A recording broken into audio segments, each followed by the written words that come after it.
तनी छैतिया बहुत भारी बरे अइले रे नानु सुनिउ देखत होई मोबाइल सुतर होई हो बाबू इतना भारी बाते दे रे पीढ़ा रे बैठी रे आ गइलू तनी पानी ले आवा बहू का सुना तनी खाए को साथ में ले आई ह का गैस खत्म हो गइल बा नहीं तो ना बनैलू ह आये तो चूल्हा पे बना ले तू ना चूल्हा पे ना बनैबू का नैहर जैबू तू आ देख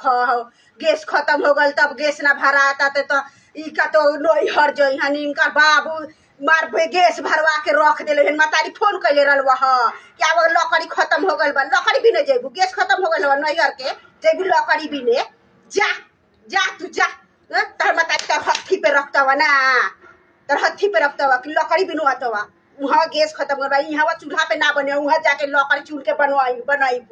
जा जा बतावा तो हम इतना मेहनत से आलू कोड़ के लिए खेत में से पूरा काट लाग गल हाथ उथ में मकई के खाद गिरावे बा खेत में